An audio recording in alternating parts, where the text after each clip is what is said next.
अस्सलाम वालेकुम dear students, मैं हूं रिजवान अहमद। आप सब लोग कैसे हैं? उम्मीद करता हूं आपका दिन अच्छा चल रहा होगा। डियर स्टूडेंट्स, कल जो है वो हमने हमारा जो चैप्टर नंबर 3 है डार्क रिवर एंड गोल्डन आइड ये स्टार्ट किया था। और जहां तक कल हमने पढ़ा था, हमने देखा था कि ज़मीन से एक रॉकेट जो है वो मरीख पर जाता है और जो कैरेक्टर्स हमारे सामने आ रहे हैं वो बिटरिंग फैमिली है। हैरी बिटरिंग है, उसकी वाइफ है और उसके साथ 3 बच्चे हैं।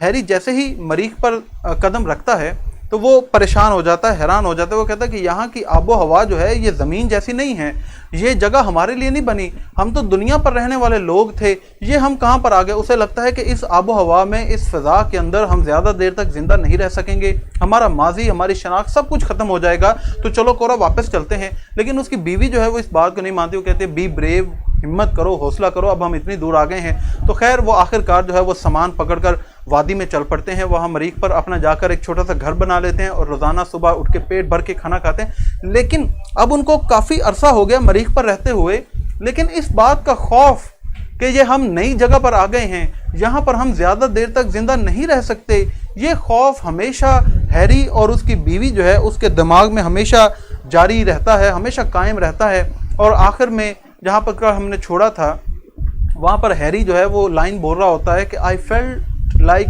A crystal.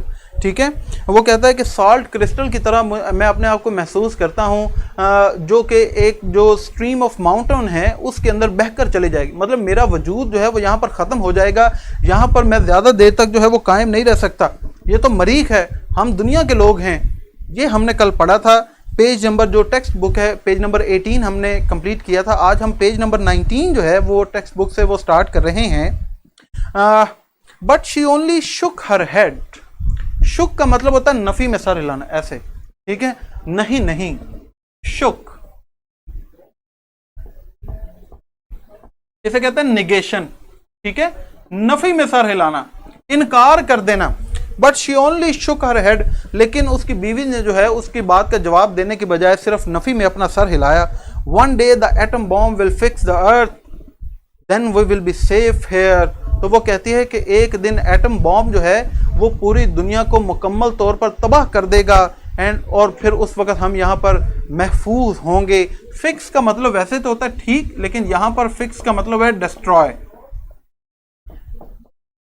Complete destruction. Fix का मतलब यहां पर क्या है? Complete destruction. तो वो आगे से हैरी कहता है सेफ एंड इनसेन, हम महफूज तो होंगे लेकिन पागल हो जाएंगे। नॉनसेंस, नॉनसेंस का मतलब है कि ये क्या मज़ाक़ खेज बात है, रिडिकुलस, नॉनसेंस।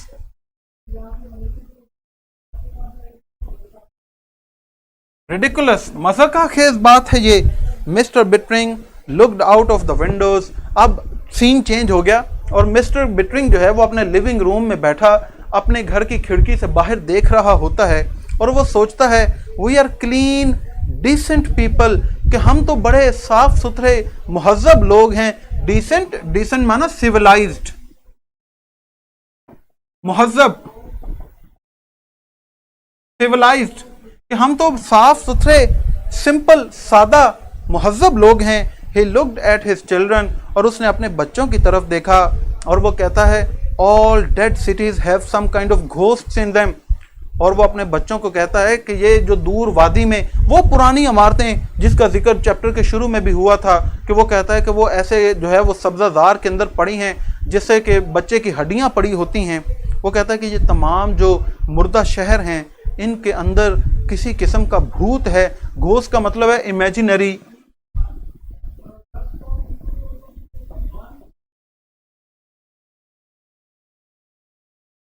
इमेजिनरी करेक्टर है,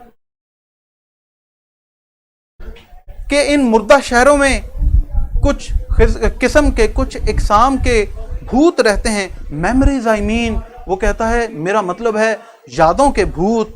क्या मतलब है? कि यहाँ पर इन इमारतों में कभी लोग रहते होंगे, फिर वो छोड़ के चले गए, उनकी क्या क्या यादें होंगी। He stare at the hills, stare का मतलब घूरना, गे, और फिर वो उन पहाड़ियों की तरफ नजर दौड़ाता है। यू सी अ स्टेयरकेस, और वो कहता है कि आप यहाँ पर इस शहर में बनी सीढ़ी को देखते हैं।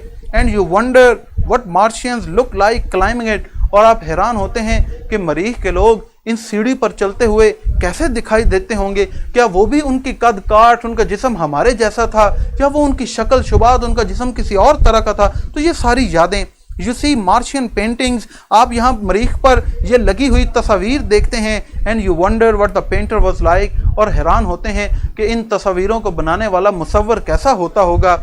You make a little ghost in your mind a memory, और वो कहता है कि आप अपने जहन में यादों का एक भूत जो है वो बिठा लेते हैं। इट्स क्वाइट नेचुरल, ये बिल्कुल फितरी अमल है। इमेजिनेशन, तखय्युल, के सोचना, ख्याल करना कि वो कैसे होते होंगे, उनके बारे में ये सारे। तो वो कहता है कि मैं इनको जो है, ऐसा नहीं हो सकता कि मैं भूल जाऊं या ना सोचूं। तो ये इमेजिनेशन जो है, ये चीज़ों को सोचना, ये एक फितरी अमल है। ही स्टॉप्ड, और फिर वो रुका। You haven't been prowling up in those ruins have you? और वो अपने बच्चों को कहता है कि बच्चों, कहीं तुम जो है वो इन शहरों के अंदर, इन इमारतों के अंदर, ये जो रुइंस हैं, जो डिस्ट्रॉयड स्ट्रक्चर है, तबाहशुदा इमारतों के अंदर कहीं तुम आवारागर्दी तो नहीं करते रहे? कहीं तुम घूमते फिरते तो नहीं हो? प्राउलिंग, प्राउलिंग का मतलब होता है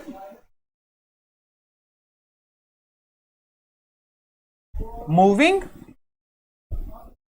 या फिर गोइंग अबाउट, ठीक है, घूमना फिरना। तो वो अपने बच्चों को कहता है रुइंस, रुइंस का मतलब डिस्ट्रॉयड स्ट्रक्चर, तबाहशुदा जो चीजें होती हैं।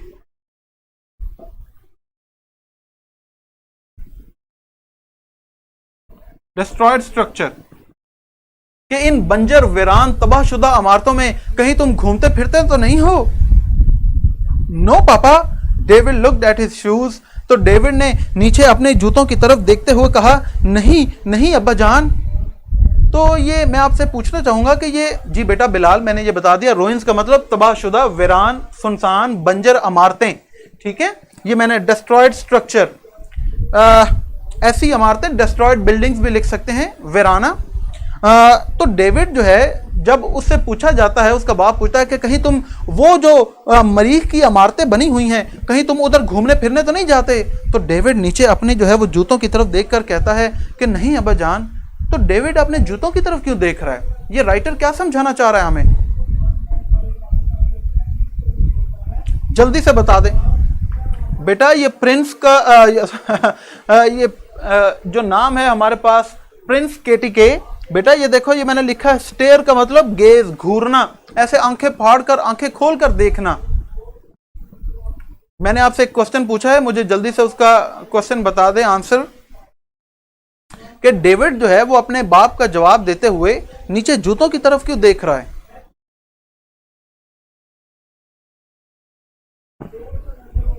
जी कोई बच्चा जिसे समझ आई हो कि इसका क्या मतलब है?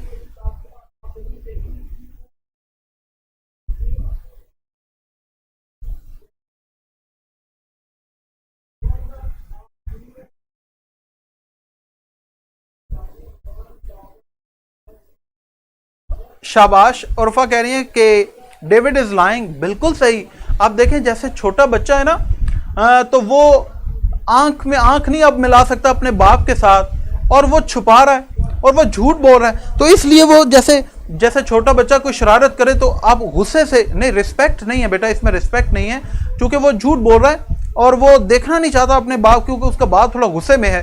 तो वो जब कोई बच्चा शरारत करे तो उसे कहे इधर आओ, इधर आओ, तुमने की है? तो एकदम से ऐसे जो है वो नीचे सर गया, नहीं नहीं नहीं मैंने पापा नहीं किया। तो ये इसलिए डेविड जो है वो नीचे अपना, उसने मुंह झुकाया हुआ और वो कह रहा है नहीं नहीं हम तो नहीं जाते। लेकिन एक्चुअली इस लाइन से हमें क्या पता चल रहा है कि बच्चे जो हैं वो वहां पर घूमने फिरने जाते हैं। तो वो झूठ बोल रहा है इसलिए जो है, और वो आंखों में आंखें डालकर नहीं बात कर सकता अपने बाप से, इसलिए जो है वो नीचे अपने जो है वो जूतों की तरफ देख रहा है। तो देखें एक छोटे से एक्सप्रेशन से राइटर जो है वो हमें क्या समझा रहा है। See that you stay away from them, और वो कहता है कि इस बात का ख्याल रखो, इन इमारतों से दूर रहना है तुम लोगों ने। Pass the jam, pass the jam ये फ्रेज है, ठीक है।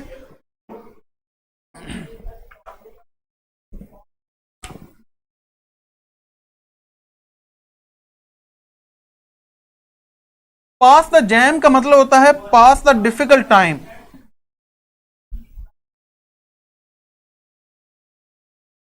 मुश्किल वक्त गुजारना, ये फ्रेज है, इसका मतलब है कि मुश्किल वक्त गुजारना। वो कहता है कि ख्याल रखो हमने इन इमारतों से दूर रहना है और ये जो हमारे पास मुश्किल वक्त है हमने बस इसको गुजारना है चुप करके। जैसे देखें अभी हमारे पास मुल्क में कितनी मुश्किल सूरत हाल आई है, कोरोना और केसेस बहुत तेजी से बढ़ते जा रहे हैं। तो इसमें जैसे रूटीन वर्क में तो हमारा दिल करता है कि चलो भाई वीकेंड आ गया, चलो एम्पोरियम चलें, पैकेजेस मॉल चलें, चलो MM आलम रोड पे चलते हैं, घूमने फिरने शॉपिंग करने चलते हैं, चलो आज कॉफी पीने चलते हैं, आज कहीं बाहर खाना खाते हैं। लेकिन जब इस मुश्किल सूरत हाल में हम कह रहे हैं नहीं भाई आराम से बैठो, ज्यादा बिला वजह आपको बाहर जाने की जरूरत नहीं है, पास द जैम कि एक दफा बस हमने ये मुश्किल वक्त ऐसे ही गुजारना है, चाहे घर बैठ के गुजारना पड़े, थोड़ा खाकर गुजारना पड़े, लेकिन ये मुश्किल वक्त गुजारना है। हम यहाँ पर जो है वो घूमने फिरने नहीं आए हैं, हम यहाँ पर हमेशा के लिए रहने नहीं आए हैं।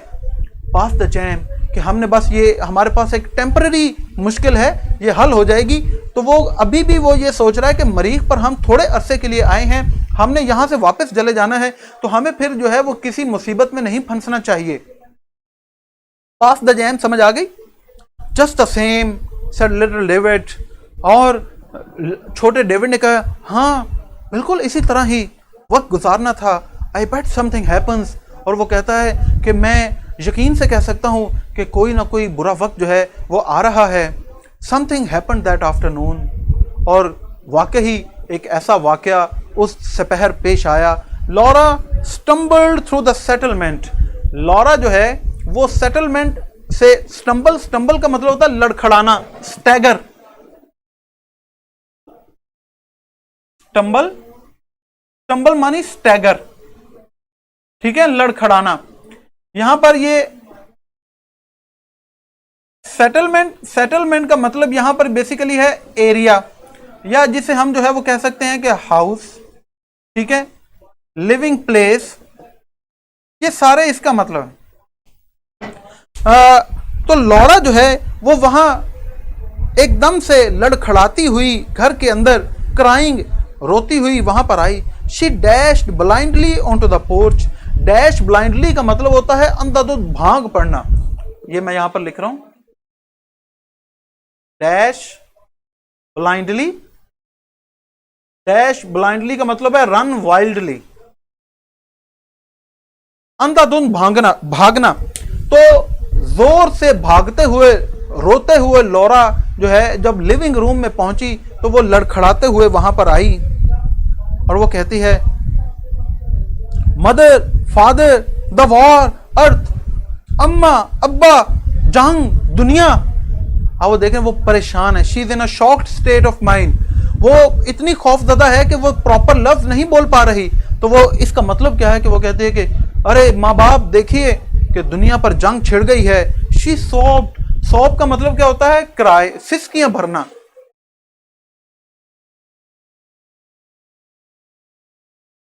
ठीक है, वो सिसकियां भरते हुए, रोते हुए बोली a radio flash just came. Flash का मतलब होता है instant news.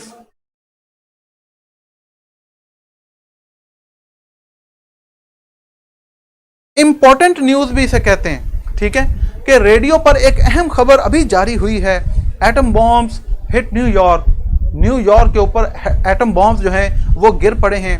All the space rockets have blown up, destroyed.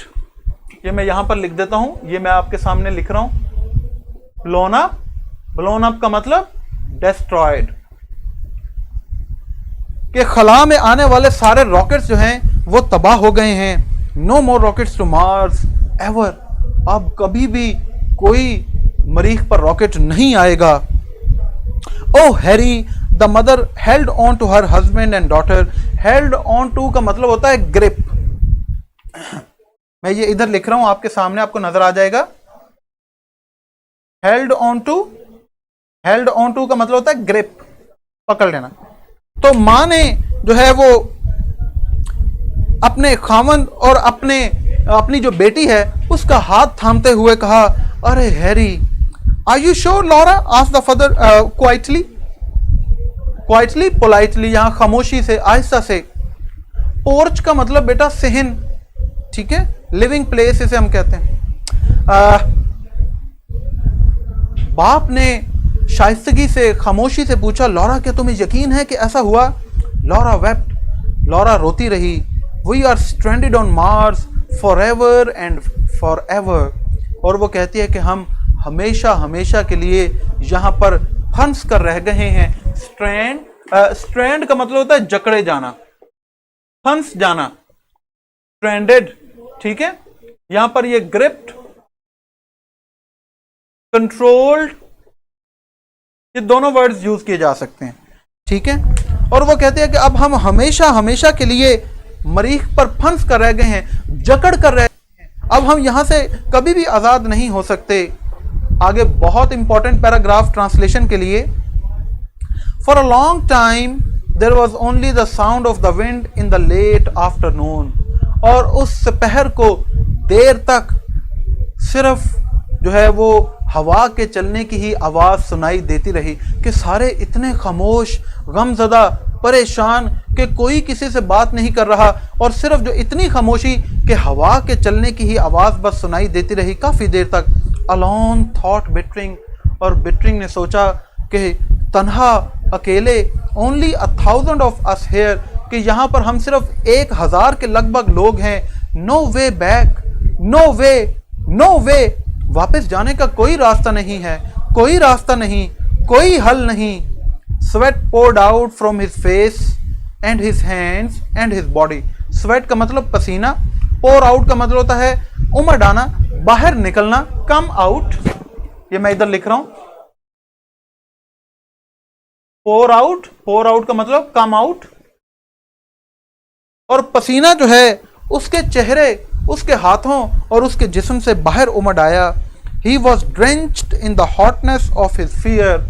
वो अपने खौफ की इस गर्मी के पसीने से शराबूर हो गया। ड्रेंच का मतलब है भर जाना, ठीक है। filled with, drown, ये मैं लिख रहा हूं इधर, जगह भी हमारे पास बहुत कम रह गई है, मैं यहां पर ये लिख रहा हूं ड्रेंच।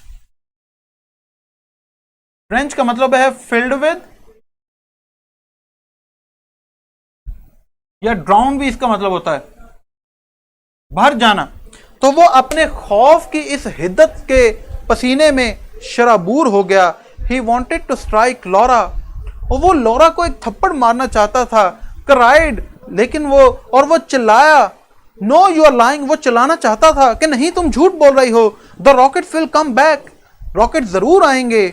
इंस्टेड, लेकिन इसके बजाय, he stroked Laura's head against him and said, उसने लॉरा का सर जो है वो अपने सीने के साथ लगाया और कहा, the rockets will get through someday। get through का मतलब होता है overcome, successful, succeed, कामयाब हो जाना। ये मैं इधर लिख रहा हूं नीचे, ये आपको नजर आ जाएगा। get through का मतलब होता है succeed, कामयाब हो जाना। और वो कहता है कि एक दिन रॉकेट यहां आने में जरूर कामयाब हो जाएंगे। Father, what will we do? अब्बाजान, अब हम क्या करेंगे? Go about our business of course. और वो कहता है कि बिलाशुबा हम अपना काम करते रहेंगे। रेज क्रॉप्स एंड चिल्ड्रन, हम यहाँ पर फसलें उगाएंगे, बच्चे पैदा करेंगे। वेट, इंतजार करेंगे। कीप थिंग्स गोइंग, हम इसी तरह अपने मामलात चलाते रहेंगे। अनटिल द वॉर एंड्स, जब तक कि जंग खत्म नहीं हो जाती। एंड रॉकेट्स कम अगेन, और रॉकेट्स वापस नहीं आ जाते। The two boys stepped out on to the porch, तो दो बच्चों ने बाहर सहन से कदम रखा।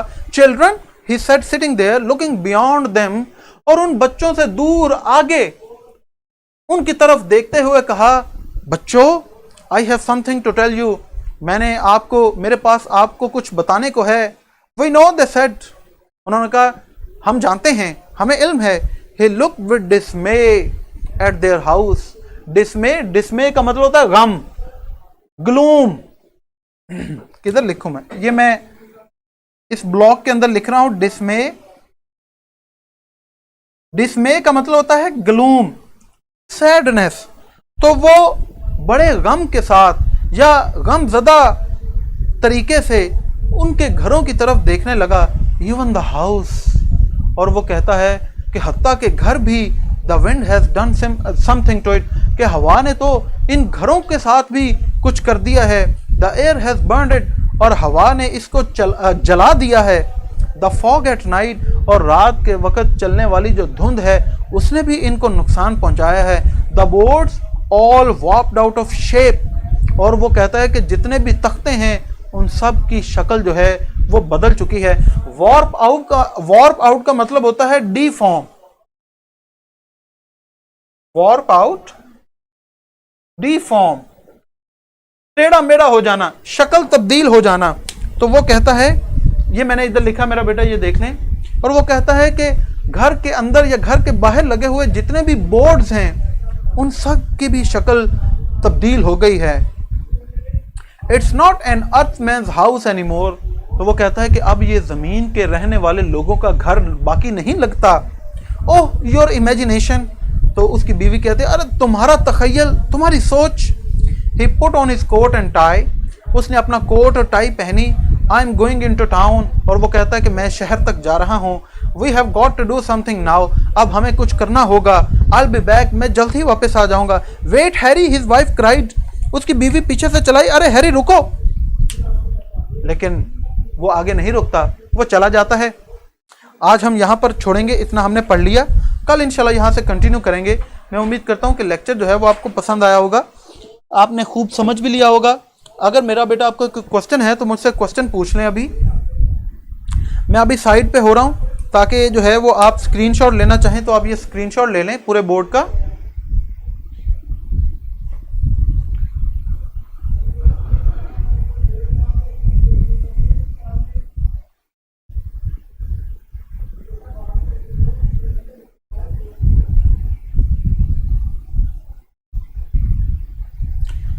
जी असद बेटा, मैं इसीलिए साइड पर खड़ा हूं ताकि आप पिक्चर ये ले लें, ये पूरे बोर्ड की। इसको आपने नोट जरूर करना है। मैं आपको बता रहा हूं कि ये वर्ड्स साथ साथ पढ़ते जाएं तो तभी जो है। उस्मान क्यों नहीं है बटन बटन में? ये सारे डायलॉग्स ही तो हैं। खदीजा कह रही है कि आप कौन सी किताब? बेटा ये जो पंजाब बोर्ड है उसकी बुक 1 पढ़ रहे हैं हम। जी उस्मान बेटा, क्या क्वेश्चन है जी आपका?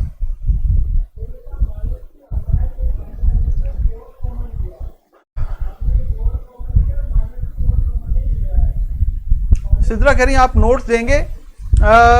सिद्रा आई सी कि मैं नोट्स जो है वो आप लोगों को प्रोवाइड कर दूं। खतीजा बेटा आपका बोर्ड कौन सा है, पहले आप जरा जल्दी से बता दें।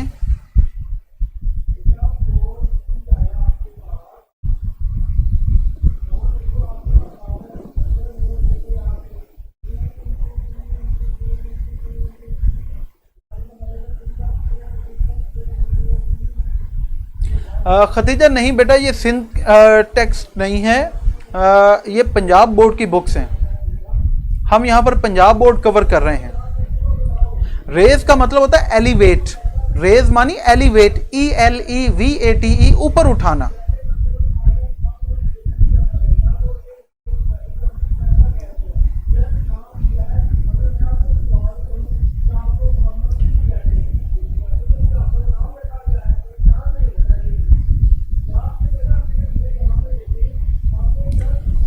फाइका यूनिक और सनशाइन दोनों ही अच्छी बुक्स है, आप कोई भी परचेज कर। जी हाँ बिलाल, फेडरल बोर्ड का ज़ाहिर सिलेबस डिफरेंट है।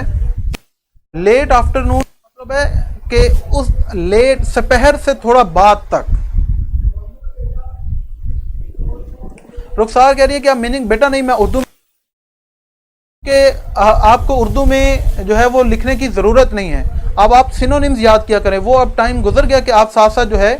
स्टम्बल का मतलब मैंने लिखा है बेटा स्टैगर, लड़खड़ाना। तो ये स्ट्राइक है, ये स्ट्राइक की पास्ट फॉर्म है, ठीक है, जैसे उसको टच करना। जी खतीजा बेटा, ये पंजाब बोर्ड के लिए ही डिजाइन की गई है।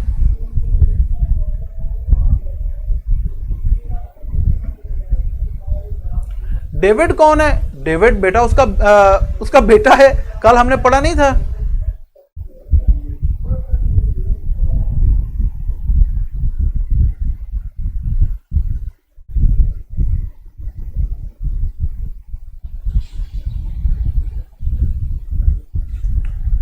ड्रेंच बेटा मैंने लिखा हुआ है इधर वर्ड।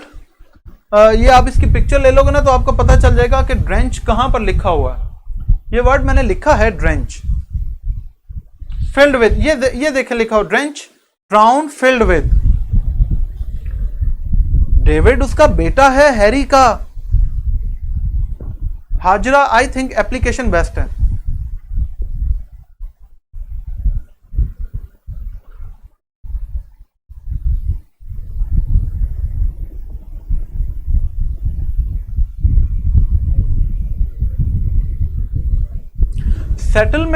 सेटलमेंट का मतलब एरिया, ये मैंने इधर लिखा हुआ है, ये देखिए सेटलमेंट एरिया, वो जो उनका घर है, कि मतलब वो घर के अंदर लड़खड़ाती हुई वहां पहुंची सहन में। मेडोज इमैनुअल, कल मैंने लिखवाया भी था कि यार आप खुद पढ़ते कुछ भी नहीं हो और एक ही क्वेश्चन बार बार जो चीज करवा चुके हो तो फिर भी आप उसे पूछते हो। मेडो का मतलब ग्रासलैंड, डिस्मे का मतलब भी मैंने लिखा हुआ है यहां पर कहीं, ये ग्लूम, गमज़दा। जी बिल्कुल, टेस्ट सेशन भी होगा जी, ये अभी तो हमारा स्टार्ट है, बड़े ज़बरदस्त आपके टेस्ट होंगे, कंप्लीट टेस्ट होंगे जैसे बिल्कुल एकेडमीज में होते हैं, लिहाजा आप बिल्कुल बेफिक्र हैं। चलें हम अपना लेक्चर आज यहाँ पर वाइंड अप करते हैं, इंशाल्लाह कल आपसे मुलाकात होगी। उम्मीद करता हूँ कि आपको आज का लेक्चर पसंद आया होगा। जैसे ही लेक्चर खत्म हो सब बच्चों ने फीडबैक ज़रूर देना, और जिन्होंने अभी तक फॉलो नहीं किया वो मेरी पिक्चर को क्लिक करें, फॉलो करें। अल्लाह हाफ़िज़।